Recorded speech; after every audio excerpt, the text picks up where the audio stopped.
So we're talking Christmas movies on Rank the Movies for the next couple of weeks. Well, this week and next week and last week. Last week it was Love Actually, a Christmas movie, a modern Christmas movie that a lot of people love that I've never seen before.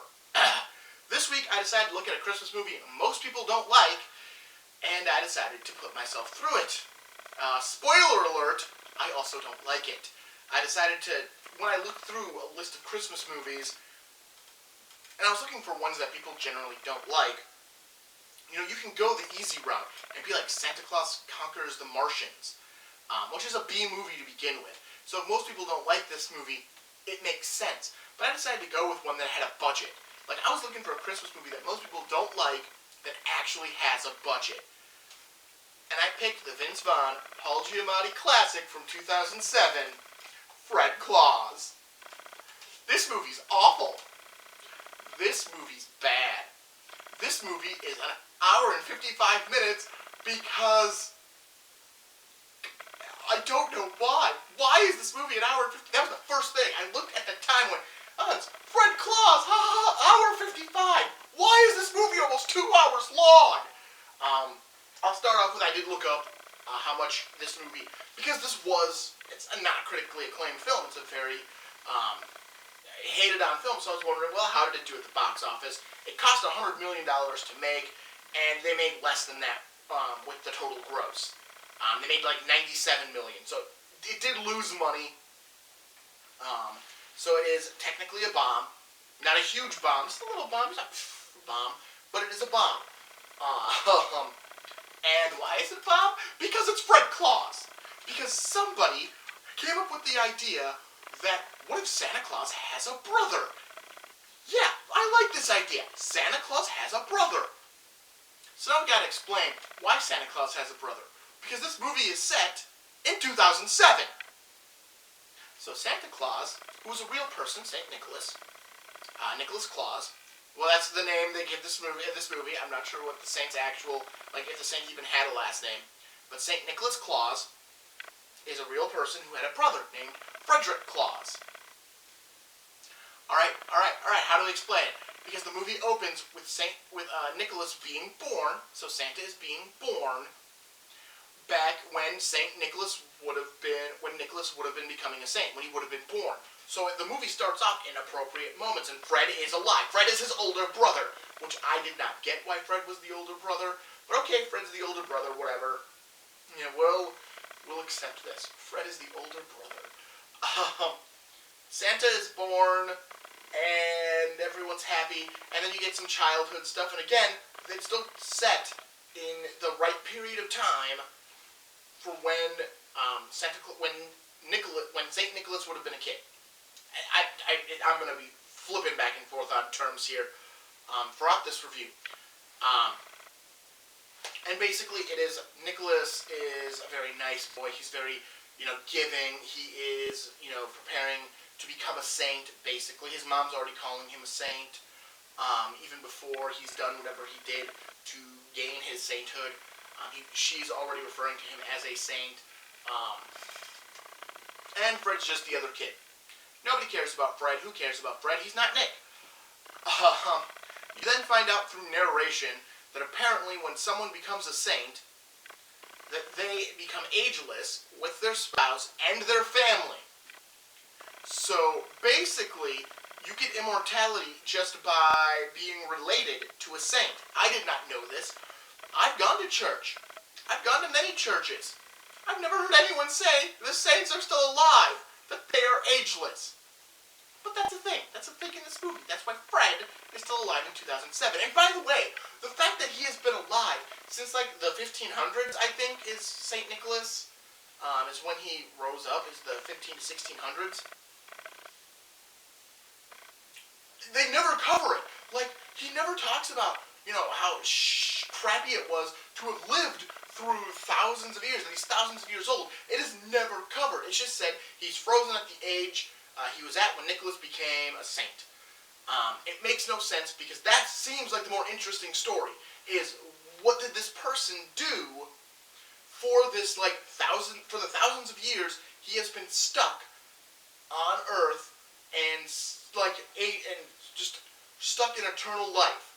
Like, I want to know. That's what I wanted to know more than anything else.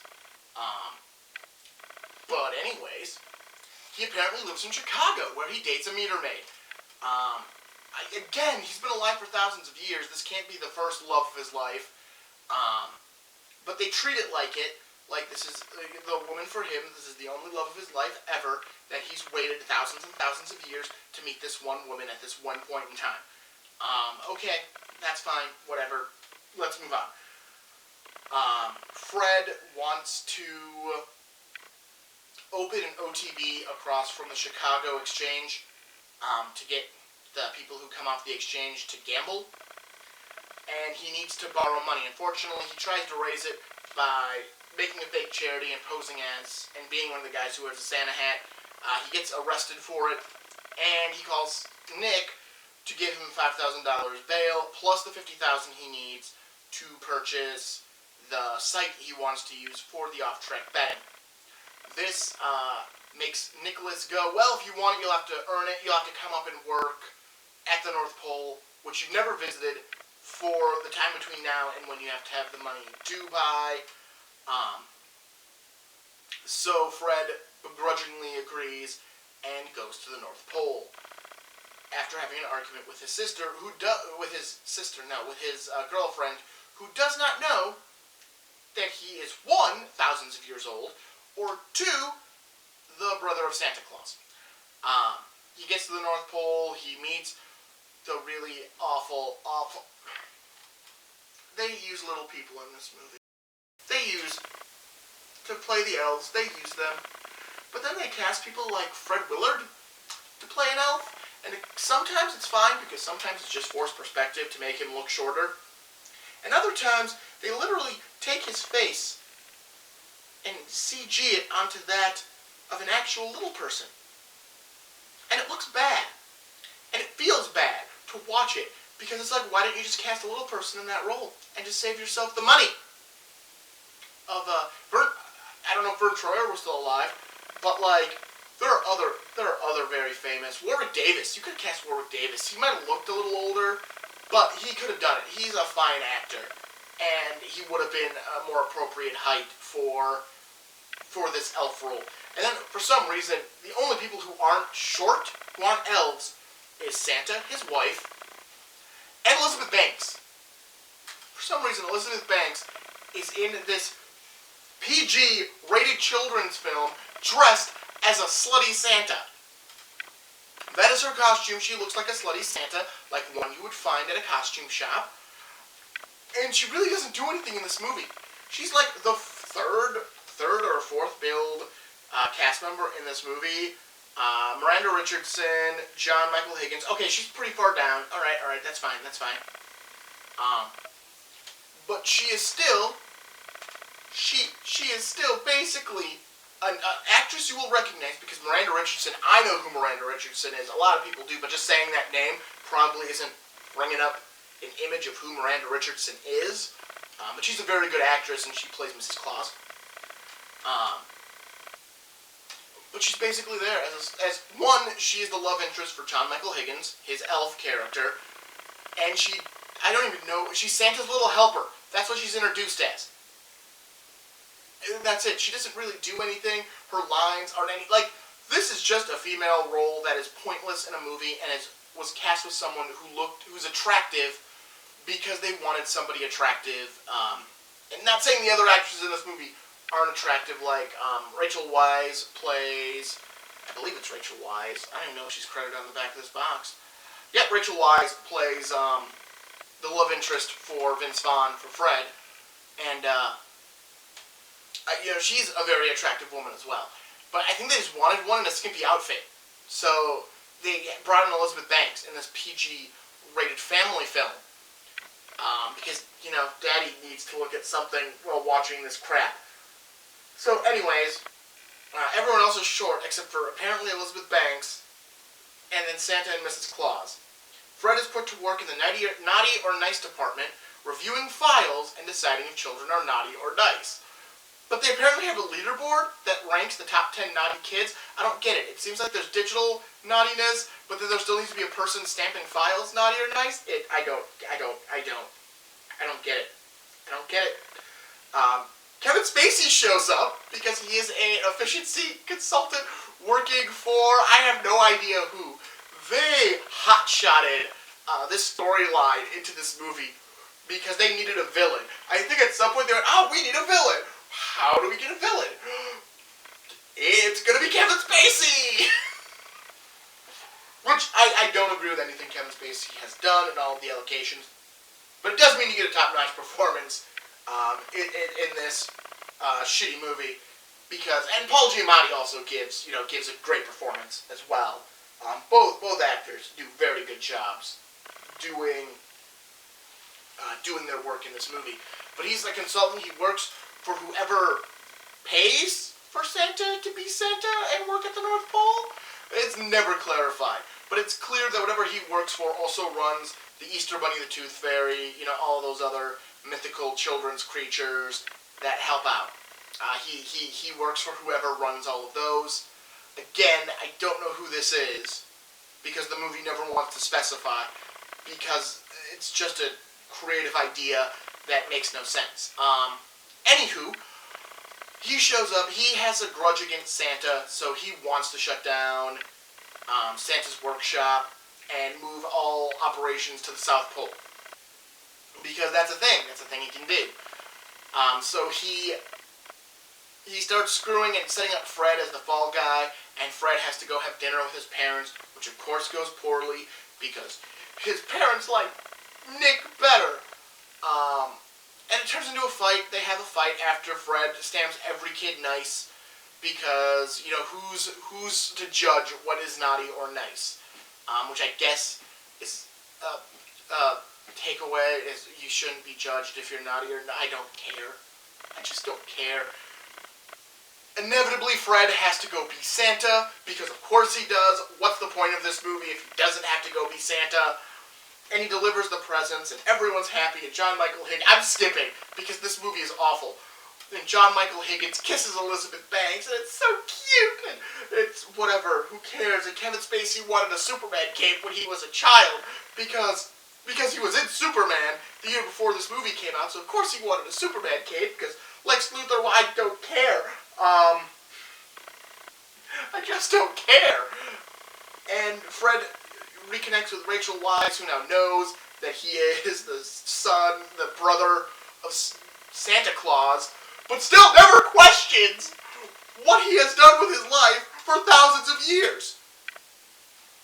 She's just okay with finding out that she is, 1, dating the brother of Santa Claus, 2, learning that Santa Claus is 100% real, and 3, that he is thousands of years old. She's just okay with all of this. There is no discussion on any of this. I hate this movie. This movie is bad. This movie is very, very bad. And it ends with Fred is working with his brother now? I'm not sure. He takes the sleigh to take Rachel Weisz to Paris and says, it's a company car, ha ha ha, which indicates that he's working there, but he's still living in Chicago, doing things with kids in Chicago. I don't know. I don't know. I don't care, and I don't know. This is a bad movie. This is a movie that did not need to be 2 hours long. This is a movie that's concept is so asinine that they just didn't care about actually asking questions and just kind of did stuff. They just decided that, oh, Santa's going to have a brother. Oh, he's been alive since before Santa was born. Oh, he's going to have a girlfriend. Oh, no one's going to care that there are thousands of years here unaccounted for in this man's life. At least Santa, you know what he's been doing for thousands of years. And then we're going to send in an efficiency expert, because why the hell not? Because there's a company that can shut down the North Pole, apparently. That's a thing? I don't know. This movie makes no sense. It has no logic. It does not deserve to exist. I don't know why anyone would put themselves through the torture of watching this movie, or how $97 million of people's hard-earned money got put down to see this thing in theaters, because it shouldn't have. This movie should never have been made. Vince Vaughn should be ashamed of himself for making this movie, and he should apologize to anyone who saw it. But I'm sure he's not going to do that, because he's Vince Vaughn. Not that anyone cares who Vince Vaughn is anymore. This is a a bad movie. This is a horrible movie. This is the worst Christmas movie I may have ever seen. And, you know, and that's just it. And that's it. I haven't even watched the movie I'm doing next week yet. So I can't say if it's going to be worse or better than this, but I'm pretty sure it's got to be better than this. This movie is garbage. It is dreck. It deserves to be at the bottom of a garbage can somewhere, being lit on fire and crushed. I don't like this movie. I was going to watch its deleted scenes as well, because I did that with Love Actually, just to take a look at what they removed from the movie. I'm going to be honest, it was 25 minutes of deleted scenes, and I just said nope, and I was done, because I was done with this movie. The minute it ended, I was done with it. I never want to look at this movie again, and I don't want to talk about it again. So this has been Rank the Movies. Don't watch Fred Claus. This is a strong, do not watch this movie. I have watched it, so you don't have to. Don't forget to like, comment, and subscribe to make sure you catch out more content. Next week, I'm going to do one more Christmas movie for y'all, and it's going to be a Christmas movie I have never seen before, much like the other two. But unlike the first week, which was a contemporary movie that people love, and this week was a Christmas movie most people don't like, I'm going to do a classic Christmas movie that I've never seen before. An actual classic that I've never actually sat down and watched. So tune in next week to see what movie that is and my thoughts on it. I am Martin Prevost. This is Rank the Movies. Have a great day. And as we draw closer to Christmas, you know, just feel the spirit. Merry Christmas. As at this exact moment, I can't remember if all three of these videos are out before Christmas or if the third one drops shortly after Christmas. Nope, they all have to be out before. Nope, one will come out after Christmas. One will come out after. This is the Christmas week video, so Merry Christmas this weekend. Have a great one. Spend time with your families. Come back next week to see my final Christmas video. I will talk to you later.